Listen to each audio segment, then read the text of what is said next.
Hello guys, আসসালামু আলাইকুম and welcome to my another vlog. তো গাইস, আমি আবার চলে আসলাম আপনাদের মাঝে। তো গাইস, আজকে আমরা যাচ্ছি আমার বড় সিস্টারের শপিং করতে। গাইস, আজ সকাল থেকে অনেক খুশি। যখন আমি সকাল উঠেছি তখন থেকে আমি অনেক খুশি যে আজকে আমার মার্কেটে যাব। তো ওইখানে যেয়ে দেন আমরা ব্লগটা কন্টিনিউ করব। তো গাইস, আমার ছোট সিস্টার এখন মার্কেট করছি। তো আমার বড় সিস্টারও মার্কেট করব, কিন্তু দেখা যায় না। তো গাইস,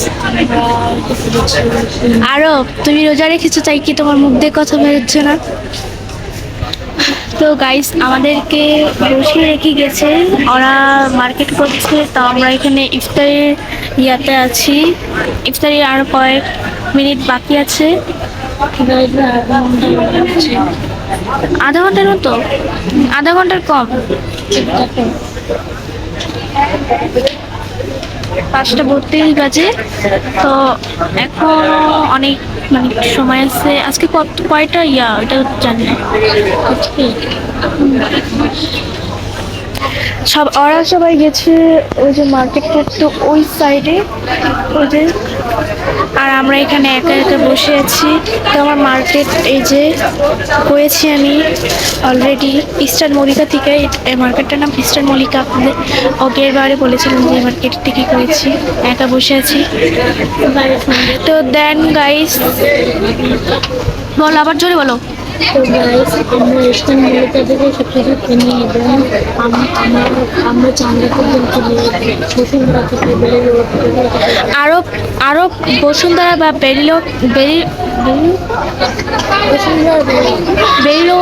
এটা এখান থেকে এগুলো থেকে আরো ড্রেস আপ কিনে, আর ড্রেস বেরিরোড থেকে কিনলে আমরা পুরোপুরি একা।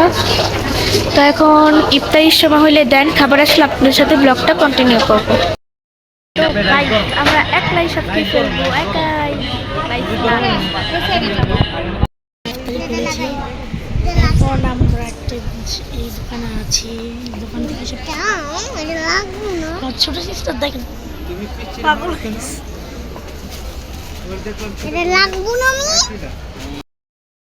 তো গাইস, আমার ইফতারির খাবার এসে পড়েছে।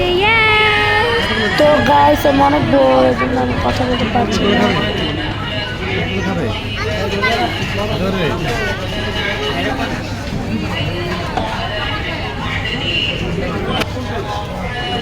কি অবস্থা?